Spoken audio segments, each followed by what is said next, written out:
All right. Hello, everyone. Good evening. My name's Nicole, and welcome back to our English class. It's great to have you all here again. Now, if you remember our last session, we spent a good amount of time deep diving into consonant clusters. Those initial consonant clusters, medial consonant clusters, and final consonant clusters. So for initial consonant clusters, again, we these are consonant clusters that can be found at the beginning of a word. Consonant clusters, it's in the middle, and at the end of the word, would be on the final consonant clusters. Now, today we are going to stay within our overall topic of English consonants and pronunciation, but we are shifting our specific focus. We have tackled the consonant clusters part, and now it's time to unravel the mysteries of silent letters. Now, silent letters are those tricky letters that appear in the spelling of a word but are not actually pronounced. They can definitely cause confusion for learners, but once you understand some common patterns, they become much easier to manage. So, our goal today is to shed some light on why these letters exist and to learn how to identify them so you can pronounce words more accurately and confidently. We'll take our time going through the different types and patterns of silent letters step by step. So, yes, let's jump in and start making sense of these quiet letters. All right. Okay, silent letters. Okay, so to kick things off, let's establish a clear understanding of what we mean by silent letters. As you can see on the slide, simply put, silent letters are those letters that are present in a word's written spelling, but they are absolutely not pronounced when you say the word aloud. So they are there basically on the spelling, but they are quiet when you speak. Okay? Now, if you have ever felt that English pronunciation is a bit tricky, silent letters are definitely one of the main reasons why. They are actually very common in English. So, this can be a real challenge for learners because it means that English spelling is not always phonetic, meaning that what you see written down is not always exactly what you say. Okay? So, unlike some languages where every letter pretty much corresponds to a sound, and English has evolved in ways that left us with many of these unpronounced letters. So, while it might seem a bit illogical at first, understanding this fundamental concept is the first step. So, we're going to explore the patterns and common scenarios where these letters appear, which will help you as well to demystify them and make your pronunciation more accurate. So it's about learning when not to say something, which is just as important as knowing what to say. Okay. All right. Um all right. So a very natural question to ask is why do silent letters exist in the first place? If it can seem a bit illogical, right? Well, there are a few key reasons, mostly rooted in the history and evolution of the English language, because when we try to when we try to think about it, silent letters are written in a spelling, but we do not pronounce it when we say the word, which makes it very confusing to you. Why are they in there in the first place? Like it doesn't make sense. What's their purpose? Are they for display only? They could have been removed in the spelling of the word. But yeah, there's reasons for some. There is always a reason for something. And silent letters, there's always a reason behind it. First, as I've mentioned, is on historical reasons. First and foremost, a big reason is of that historical. So English has a really rich and complex history. It is borrowed it is it's it is borrowed words from many different languages over centuries, like you can think of French, German, Latin, and many, many more. When words were originally borrowed, those silent letters might have actually been pronounced in their original language, or they might have been pronounced in older forms of English. Now, over time, as pronunciation evolved, those sounds might have dropped out, but the spelling often stuck around. So these letters are like little historical markers showing us how the language has changed. So over time in English, there are many, so there are many improvements, not improvements, but changes in how and in all the English vocabulary, but they usually just prioritize changing the pronunciation of a word, and they usually retain the spelling of it. Sorry.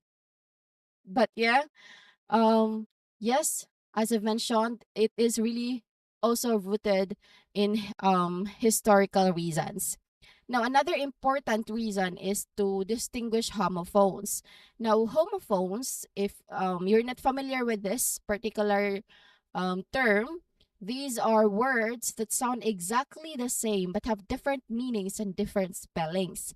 Say, for example, a classic example here that you can see is on the screen is no, KNOW, like you know something, and no, like um no, I don't want that, something like that, which means which means not totally opposite, I think, which means different. Let's just say different because they're not totally opposite to each other. But here, as you noticed, they have, they sound exactly the same. No, no, but they have different meanings and different spelling. That's what we call homophones. Now they sound identical, but the silent K in no, the first no, it helps us differentiate it in writing from no, no, which means, different. Without the silent K, these words would be much harder to tell apart on the page, even if they sound the same, right? Okay. And finally, silent letters can sometimes show the origin of a word. For example, consider the word psychology. That initial silent P gives us a clue that word comes from Greek roots. Many scientific and academic terms retain these silent letters to hint at their linguistic heritage, which can be, useful for those who study word origins or etymology. So while they can be a bit frustrating for learners, for you, even for me, silent letters actually serve these important functions in the English language. They are not just random, everyone. There is usually a reason behind them, even if it's a historical one. Okay? All right. Next. All right. Of course, we are going to ask also, why are silent letters important? Now, for a moment, let me check my video. Okay, just to check if the slide you know, is presented really well and clearly. Okay, everything's good. Let's continue. All right. Now, why are letters important? So we have talked about what silent letters are when and why they exist, largely due to historical reasons and to help distinguish words. Now let's address the practical side. Why is it important for us to learn about them? Like, what's the benefit for you as an English speaker? Well, first and probably most obvious is pronunciation accuracy.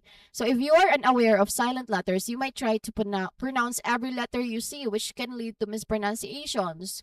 So, knowing when a letter is silent helps you say words correctly and you sound more natural.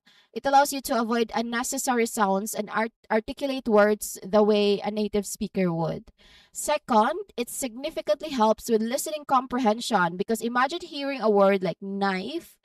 If you are expecting to hear a K sound at the beginning because it is spelled KNIFE, it can be confusing, like K knife instead of knife. But once you know that K is silent, your brain can process the sound you do hear more efficiently, which leads to better understanding when others speak. It helps you recognize words even when parts of their spelling are not really pronounced. Third, which is crucial. This is crucial for spelling.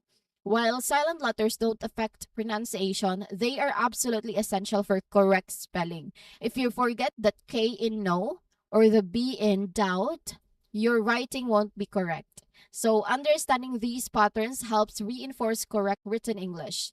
And lastly and finally, and perhaps most importantly for your overall communication, it builds confidence. Because when you know the rules and patterns around silent letters, you will feel much more secure in your pronunciation and less hesitant when speaking. And that confidence makes a huge difference in how effectively you communicate and how comfortable you feel using English in various situations. So while silent letters can seem a bit, quirky at first, mastering them provides these very practical benefits that will truly enhance your overall English proficiency. All right. So, yeah, that's the reason. Those are the reasons. And let's start looking at some specific silent letter rules.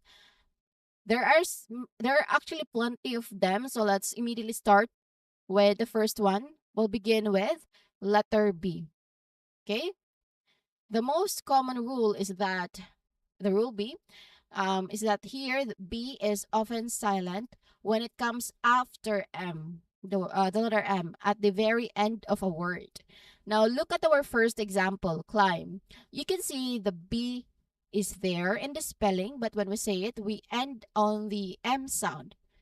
Okay? Climb. So we don't say climb, climb. We don't say that. Even in the IP transcription, there is no letter B or letter B in the IP transcription, which is the symbol for the B sound, right? So there, it's clear that it is there is a silent letter B. So it's climb only. The same goes for thumb. Actually, thumb can also be acceptable, but most usually it's we tend to say thumb. It's just the th and sounds. Na and there's no b sound at the end commonly when we say that particular word. But yes, there exists we it's also acceptable to say thumb, but what's common practice is always thumb, right? Then we have comb. Again, the B is silent. It's pronounced as comb with a diphthong in the middle. Again, what's a diphthong? It's when a vowel sound smoothly glides to another vowel sound. Now, the diphthong here is O. Like in climb, the diphthong is I. Okay? So, comb. For bomb, it's bum. And for lum, it's simply lum. Okay? The second part of the rule states that B is sometimes silent before a T. This is a less common but equally important pattern. Now, our first example for this rule is debt. Again, debt. Notice the B right before the T. When we say this word, the B is completely silent. So it's just debt. We don't pronounce this as debt. Okay? With clear B sound. We do not say that. We properly say it as debt. Similarly with doubt, the B is silent before the T. Doubt. No, with clear diphthong ow in this word. Now you don't hear a B sound in there at all. So for the letter B, the key is to watch out for it late after an M at the end of the word or before a T. So these are consistent patterns in English that will help you pronounce these words accurately. Let's try saying these words aloud together, really focusing on keeping that B quiet where it should be. Okay, let's start. Climb, thumb, comb, bomb, lamb, debt, and doubt. Okay. All right, let's move on to another silent letter, the silent letter C. Now, the rule for silent C is quite specific. C is often silent in the SC combination when it comes before the letter E or the letter I. So essentially, when you see SCE or SCI in a word, that C sound often disappears. Let's look at the examples. Our first word here is muscle, where we have SC followed by LE. Even though you see the C, we pronounce it as muscle. Okay? Muscle. You don't hear a K sound for that C. It's just the S sound, hissing sound. Yes, we can also pronounce letter C as a hissing sound, right? Um, what are examples? Like receive. The C in there, the sound of C that it produces is a hissing sound. But here, um, the hissing sound is focused on really the letter S, not on C. That is why it is considered as a silent letter. Even though it can also be pronounced as a hissing sound. But yes, here it is a silent letter. Okay? Next is scissors. This word clearly shows SCI. Now the C is silent here, so it's pronounced as scissors with a buzzing sound.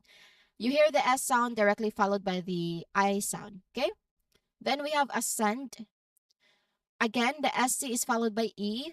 The C here is silent, so it's pronounced as ascend. We don't not say ask end. Okay? All right. And finally, fascinate. Here, the SCI combination means the C is silent. Fascinate with a clear diphthong sound A. Now, here it's that fascinate. Okay? It's not how we properly pronounce it, but instead it's fascinate. All right. Again, we'll see. The key takeaway for silent C is to watch out for it in those SC combinations, particularly when E or I is follow it. So in these cases, the C is present in the spelling for historical reasons, but it's not pronounced. So this rule helps streamline your pronunciation for these common words. So let's practice saying these words aloud, making sure that C stays silent. Muscle, scissors, ascend, and fascinate. All right, let's move on to the silent letter D. Okay. Actually, there's so many. There's plenty of them. I think every consonant letter I included the rule, which is very important because we do not want to really try to narrow it down to certain consonant letters only. As much as possible, we try to cover every letter, every consonant letter, because, of course, every consonant letter is, found in not every, but in English vocabulary. So it's very important that we're familiar with that. Okay. All right. Now let's move on to silent letter D. The rule for silent D is that it can be silent in certain common words, particularly in the combinations D, G, and ND. Okay. Take note of that. So it's not silent in all words with D, but in specific high frequency ones, especially when it's part of these clusters. Let's look at the examples to clarify. Our first word here is handkerchief. Even though we see the D, it is often silent, which means that we can still say it as handkerchief, but it's often pronounced as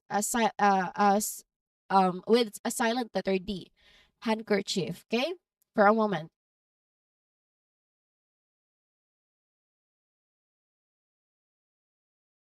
Okay.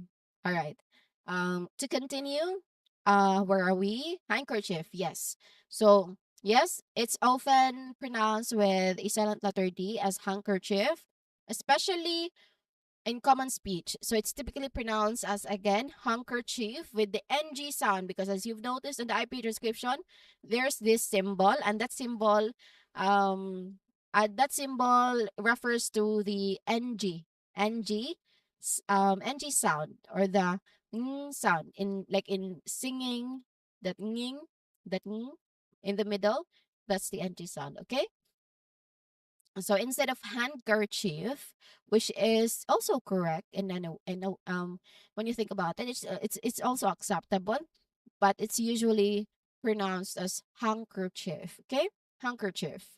Now you often don't hear a distinct D sound there, right? Next is sandwich. Sandwich. This is a word we use all the time, and again, the D is frequently silent. It's commonly pronounced as sandwich. So you'll hear the N flow directly into the W sound. Okay? All right, for a moment.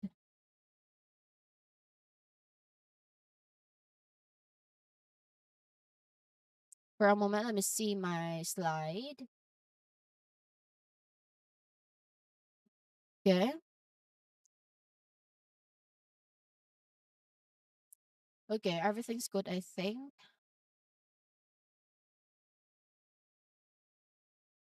Okay.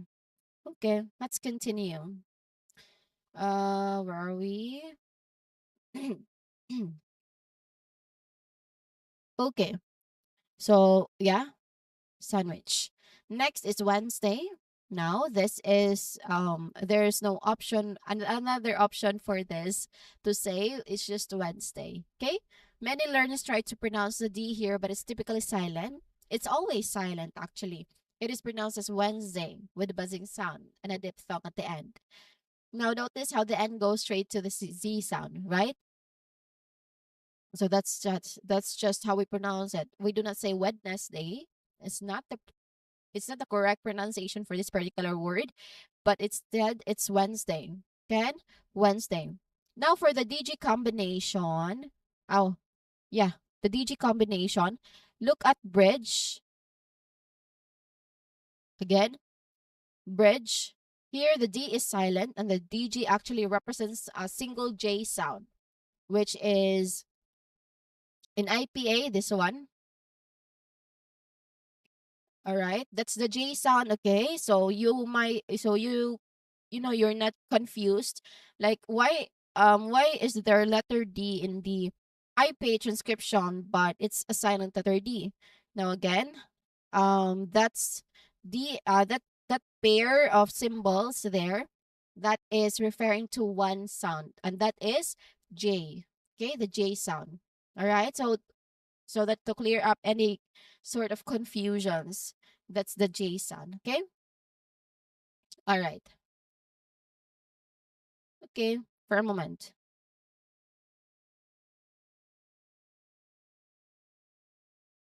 Let me try to reframe it correctly.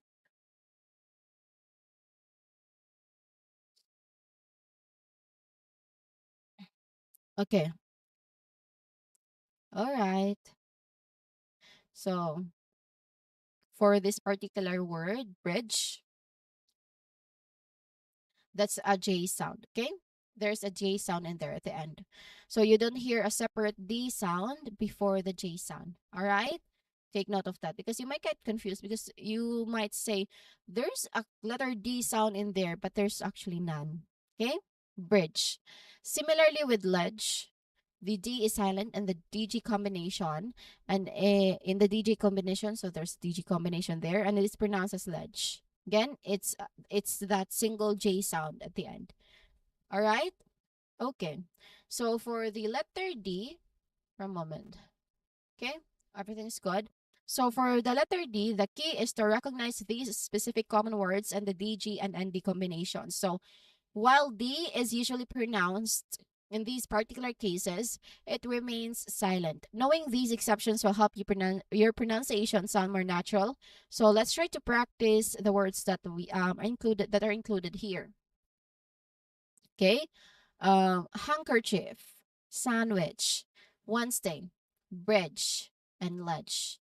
All right, let's turn our attention to the silent letter E. This is a really significant one because while E at the end of a word is almost always silent, it plays a very active role behind the scenes.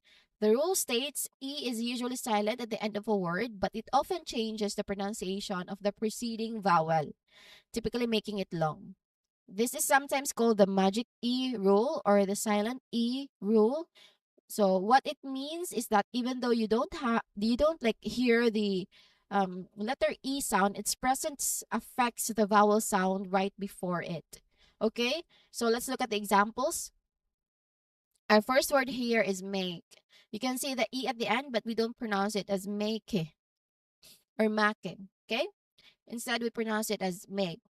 The E makes the A sound long, so it's pronounced as make. Again, make. Next, hope. Similarly, the final E is silent, but it causes the O to be pronounced as a long O sound, like hope.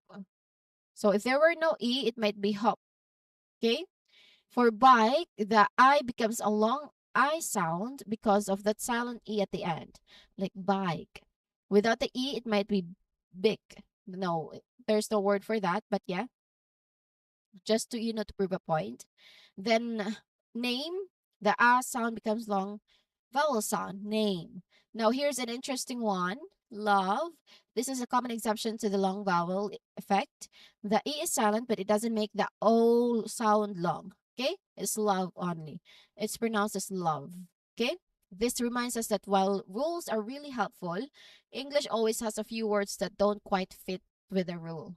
So that is why your option really here is that to be familiar with the word itself, like you do not refer to a certain rule because they do not really follow that particular rule.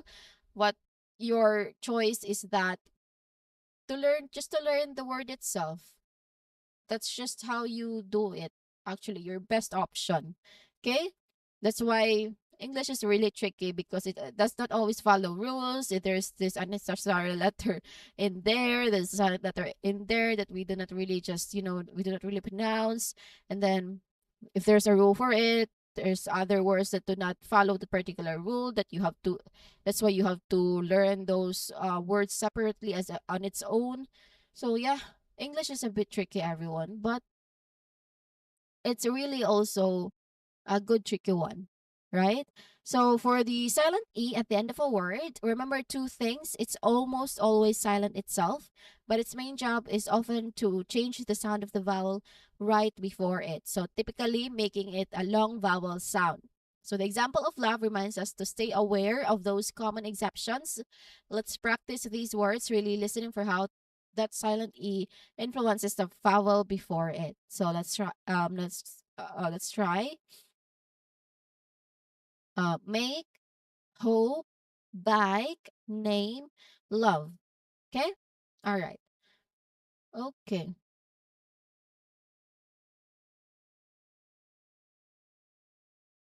All right. Let's move on to silent letter G. Now, the rule for silent G, mm, you might get confused because this particular topic is under English consonants, right? And there's an English vowel here. Actually, I just added it along instead of making another separate video for it because there's only like a few vowel sounds. But yeah, I just included it here because I still mentioned that it's on silent letters. Okay, so that you don't no, we avoid any confusions at all. Okay, all right, let's continue. For let's check if the slide is correct. Okay, everything is good. Let's move on to silent letter G. Now, the rule for silent G is quite straightforward. G is often silent when it comes before an N, whether the combination is at the beginning of a word or at the end of a word. This is a very reliable pattern. So once you learn it, it will help you with many words. Okay? All right. So let's look at the examples. Okay. Our first word here is gnome. Here, the G and combination is at the beginning of the word. So you can see the G is there in the spelling. It starts the word.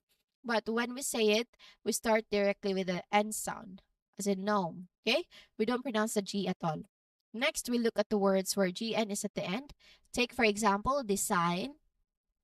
Now, even though you see the G, it's completely silent, and the word ends with an N sound, design, with a buzzing sound also in the middle. So we don't say design, this, how do you pronounce that one? Design? I don't know really, but that's not how you pronounce that. It's design only. Okay? Silent letter G. Similarly, for foreign, the G is silent before the N at the end, and we have also rain. Again, the G is silent and it's pronounced as rain. And finally, sign. This is a very common one. The G is silent and it's just sign. So for the letter G, the key is to remember that GN combination.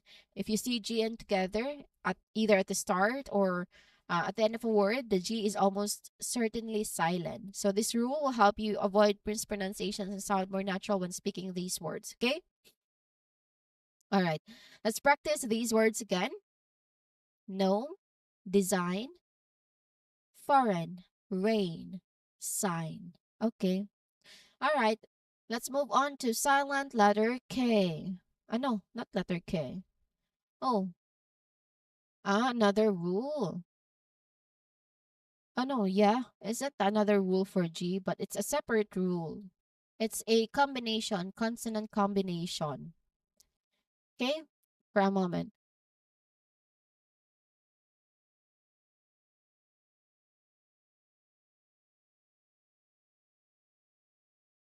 All right.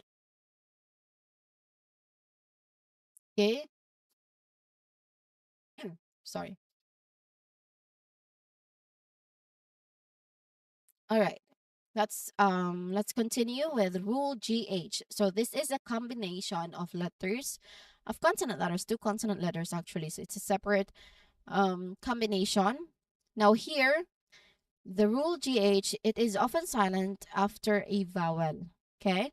Or pronounced as F at the end of some words with it, but we can focus on silent after a vowel. Say for example, here, light, we didn't say light, okay?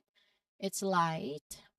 And then night, high, through, dough, dough, dough, sorry, dough. Okay, notice that there's a silent GH here. So both letters G and H in these words are silenced. Okay, we do not say either light or light or night or night. Okay, we do not we do not clearly say, no, we do not say it at all. We do not pronounce the individual sounds of G and H here. Okay, so both consonants in these words are the consonants G and H. Both of them are silenced in these words. Okay, there's also, this particular combination is also pronounced as F. No, I've mentioned it. Say for example, in the words enough, love, and rough.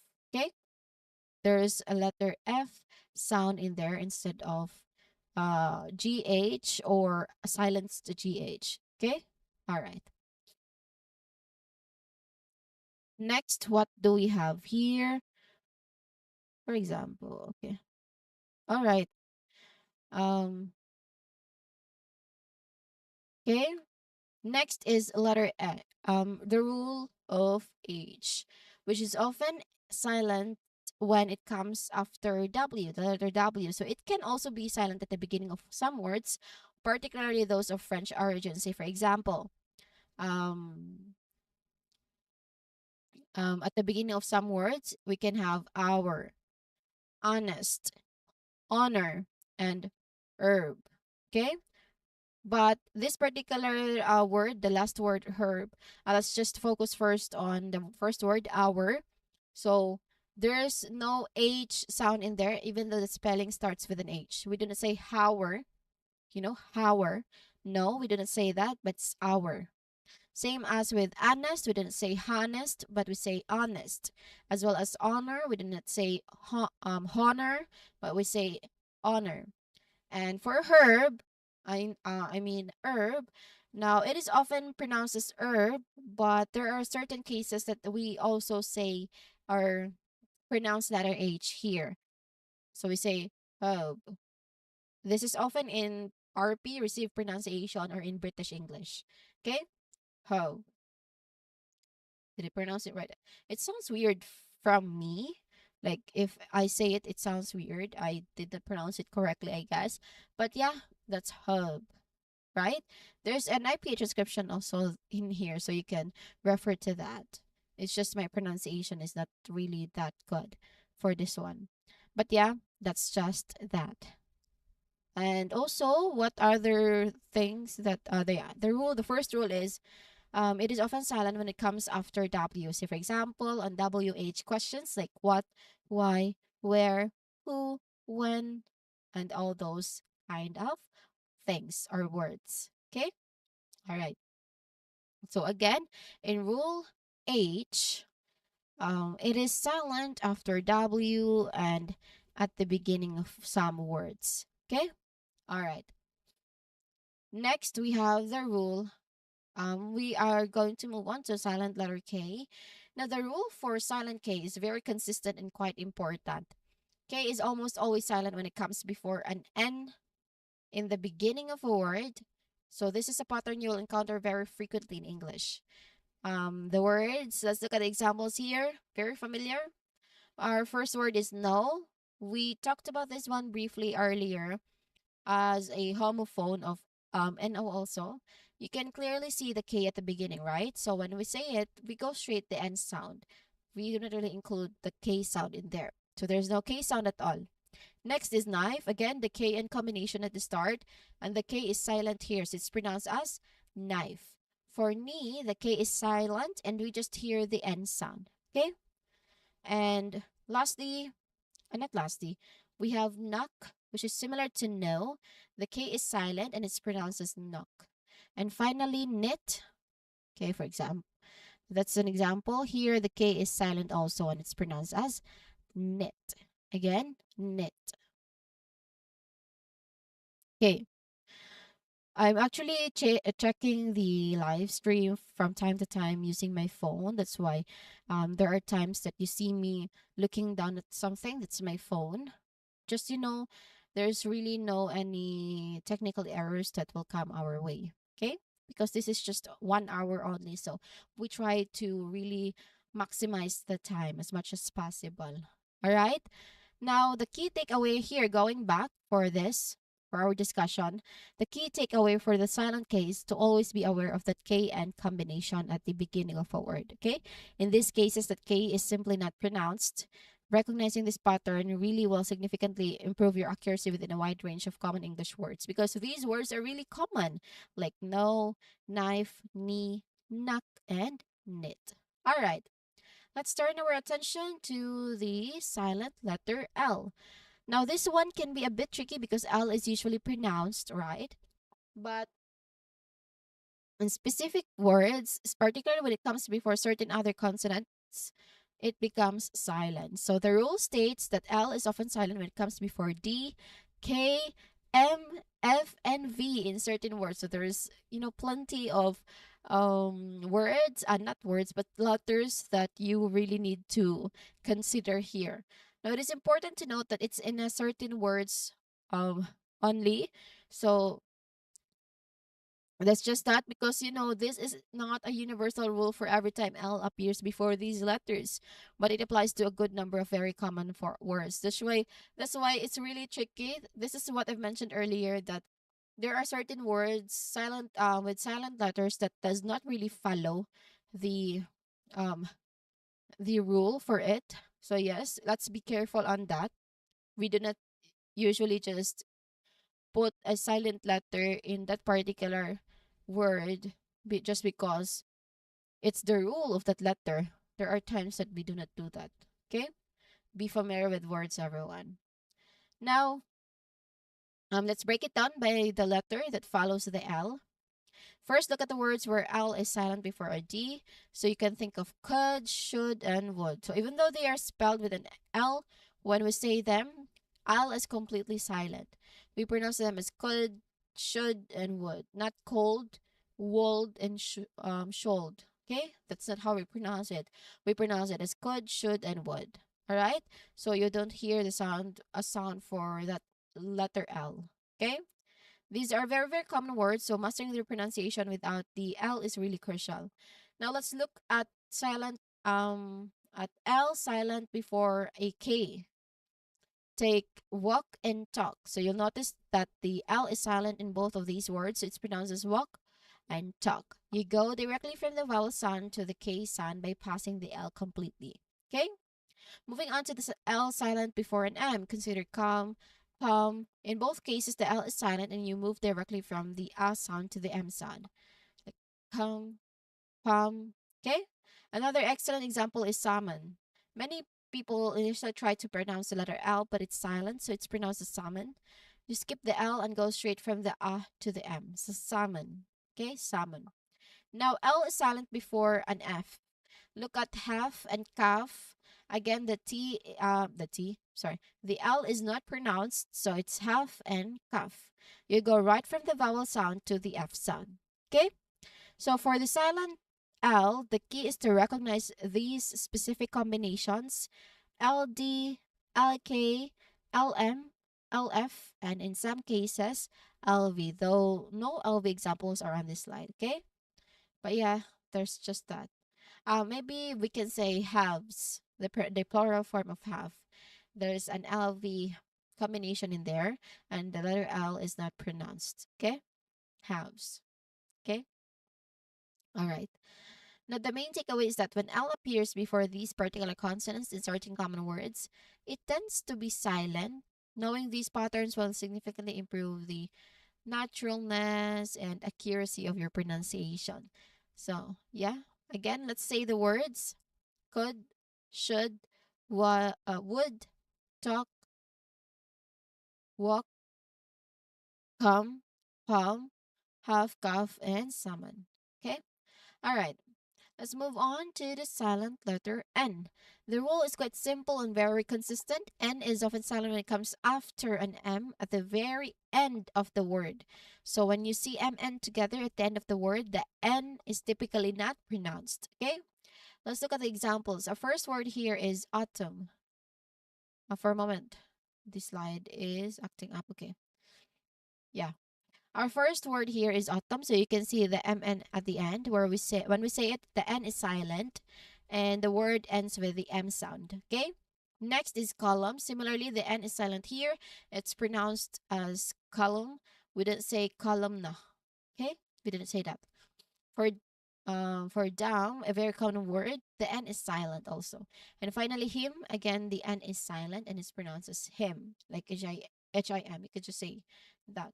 So for the letter N, the key is to remember that M N combinations at the end of a word, when you see those two letters together in that order at the very end, that N is almost certainly silent. So the rule is quite reliable and will help you accurately pronounce these words, okay?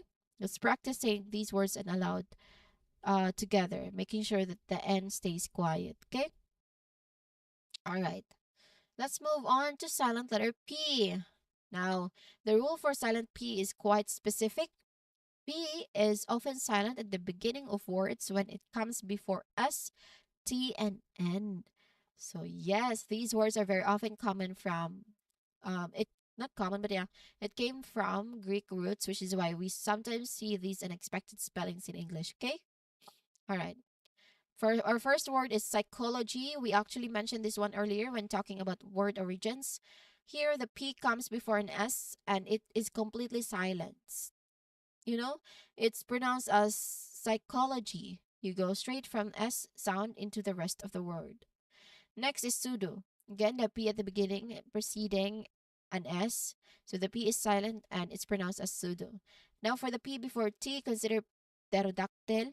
This word literally means wing finger, referring to the dinosaur that initial P is silent before the letter T. It's pronounced as pterodactyl. Okay?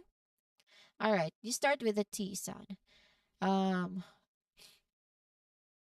And finally, we have here for P before N, we have pneumonia. Here, the P at the beginning is silent before the N, so it's pronounced as pneumonia. You start directly with the N sound. Okay, so for the silent P is the key to remember those initial combinations. When you see P allowed by ST or N at the very start of a word, that P is almost certainly silent. Okay, this pattern is often a clue to the words Greek origin and will help you pronounce these specific words correctly. So let's try to practice them again. Psychology, pseudo, pterodactyl, and pneumonia. Okay? All right. Okay. Let's move on to the silent letter S.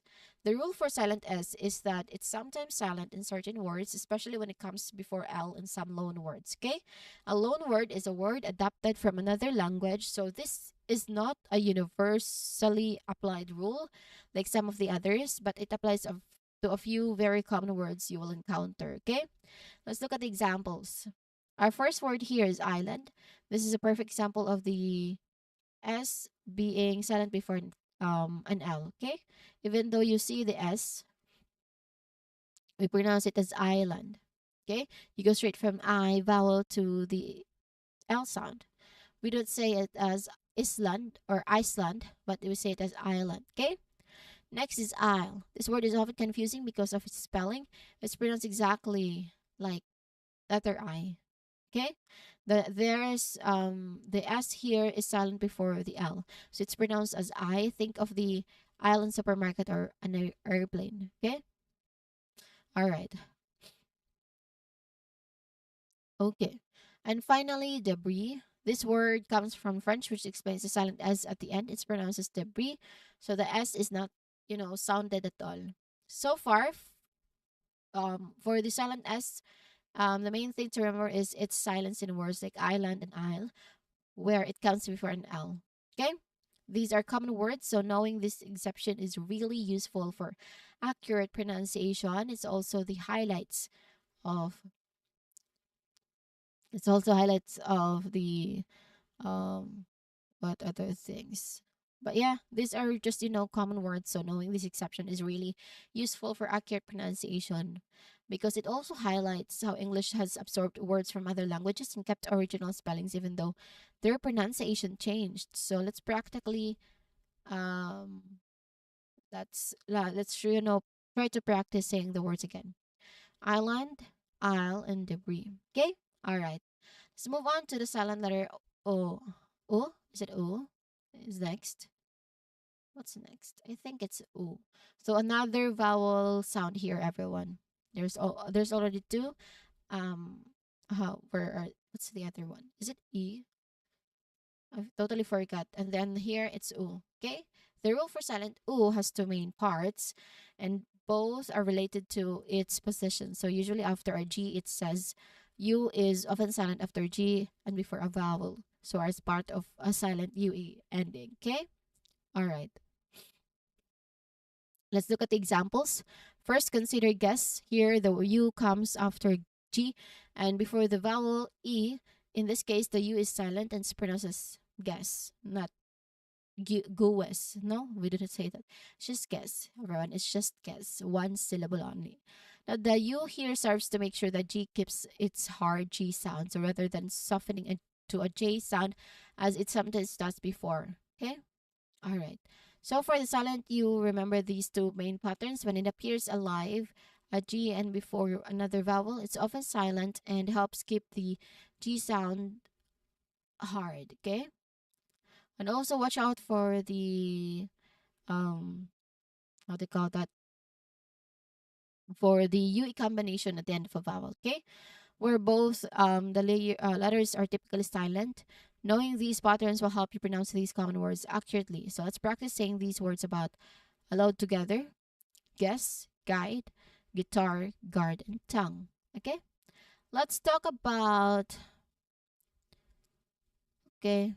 All right. This is actually gonna be the last one, but let's just try to um focus on this. Okay. All right. Okay. Everyone, this is our final silent letter for today, the letter W. We've just reviewed this one and where for a moment.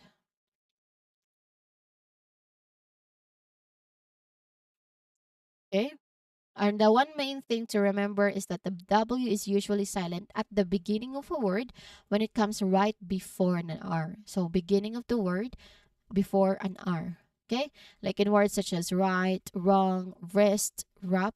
Additionally, remember those few specific words where the W is silent even when it's not before an R, like answer, to, and sword. Of course, these words are common, and recognizing their silent W is key for accurate pronunciation. Okay? All right. Now we've gone through all the major silent letter rules B, C, D, E, G, K, L, and P, S, and W, as well as GH also. That's a lot of patterns to absorb for today. I hope you are not hitting through, you are not overwhelmed with anything. I hope that. So this is the perfect time for our final practice session to really bring it all together. We'll work on identifying and correctly pronouncing words with any of the silent letters we've discussed today, okay? The goal is to help your confidence in your ear for these hidden sounds.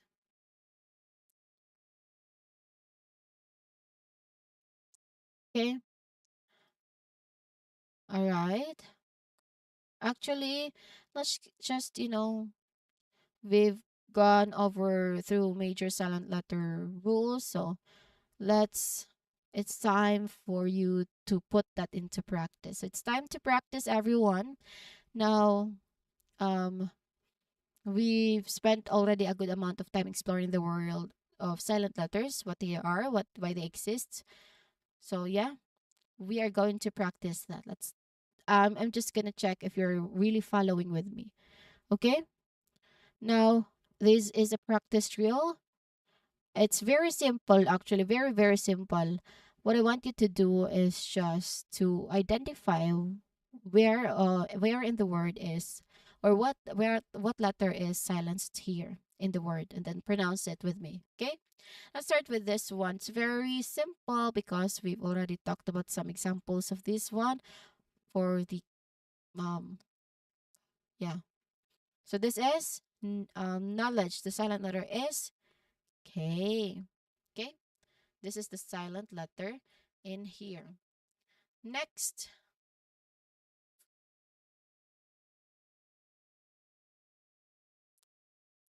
really, there's another silent letter if I'm not mistaken, right?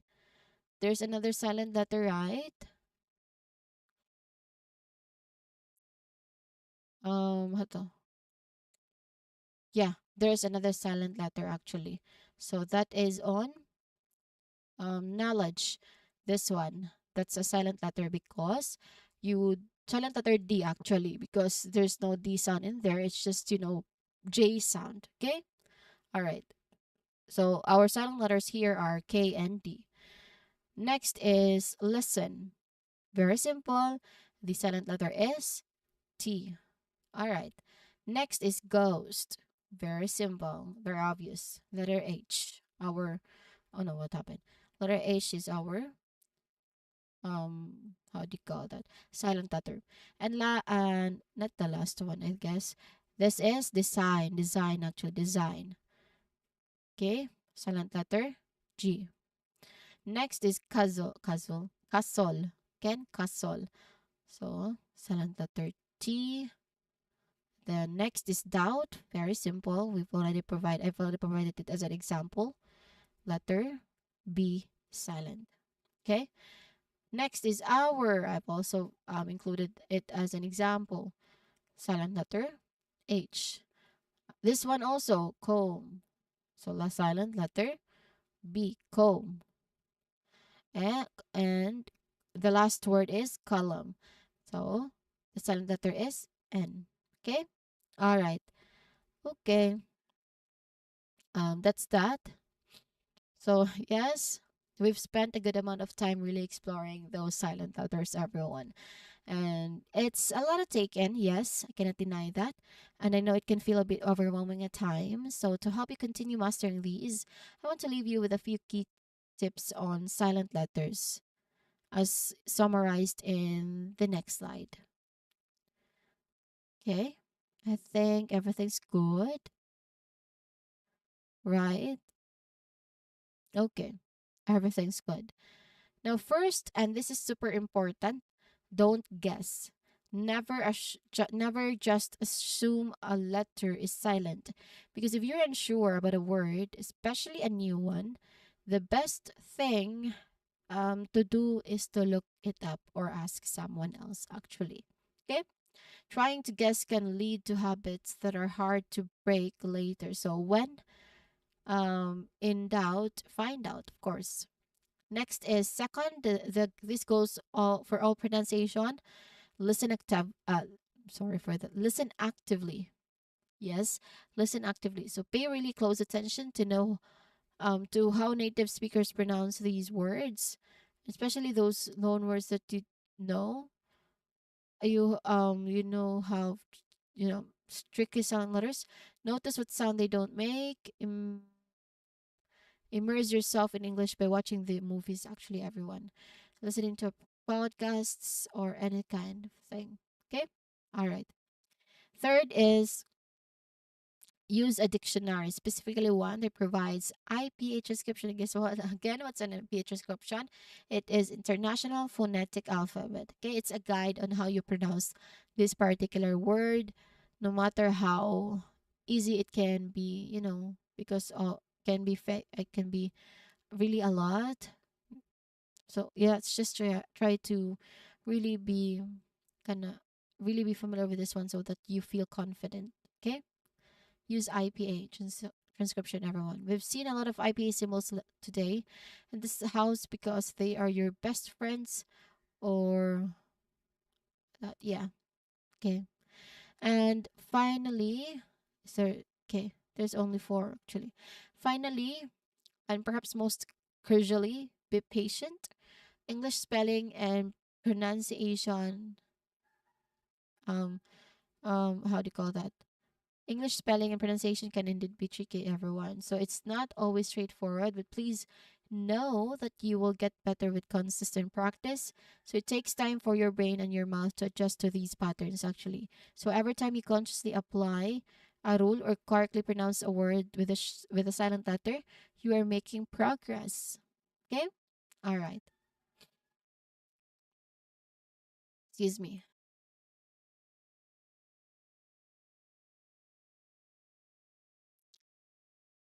Okay.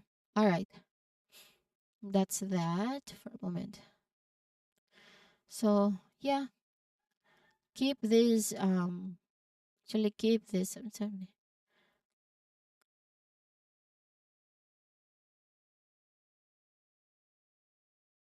so really I encourage you everyone to keep these tips in mind as you continue your English journey. Don't be discouraged by the challenges. Instead, we see them as opportunities to really fine tune your pronunciation. So you've done a fantastic job today grasping these concepts and you know, yeah, complex concepts, everyone.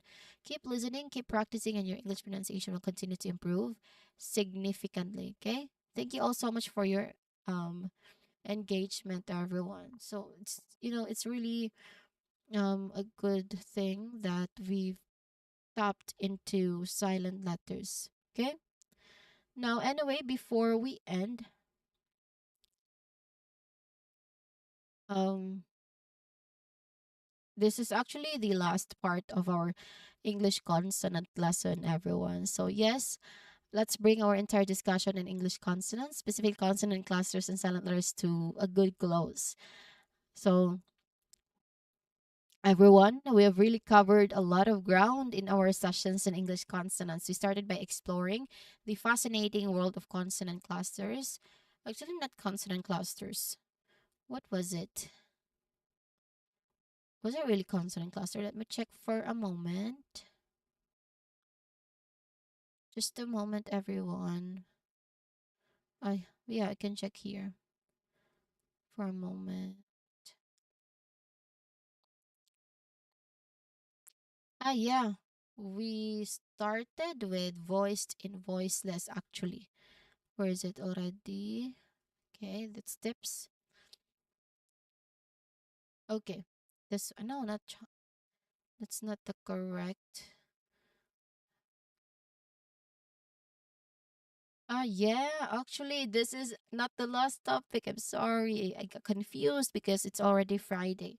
There's actually one more topic that we are going to focus on English consonants, and that is on challenging consonants. So I've included this one because yes, this is really this can be really helpful to you when navigating the English consonants when it comes to challenging consonants like two versions of th, which one is voiced, which one is voiceless, and many areas that is that is tapped into here. So there's always also the difference between R and L, W and V. All those tricky pronunciation, challenging consonants that are quite like the same with the other consonant letter. So we are going to look into that. Okay, that's the last. That's actually the last topic for English consonants, everyone. I get confused. So here after this, it will be the first topic for next week. After that, we're going still be continuing with pronunciation actually, and that would be not on the complex, not complex, but the basics. We're going to have a level higher from the consonant from the topics about English consonants so far. Okay, that's for next week actually. Now, again, this particular topic on English consonants, challenging consonants, that will be our opening topic or opening discussion for next week. Okay? All right. Okay? Everything's good. Well, yes, thank you all so much for your engagement and hard work in this session. I hope you feel more confident about tackling silent letters now. Yes, that's a wrap up, everyone. And goodbye, of course, and have a great rest of the night ahead. Good night.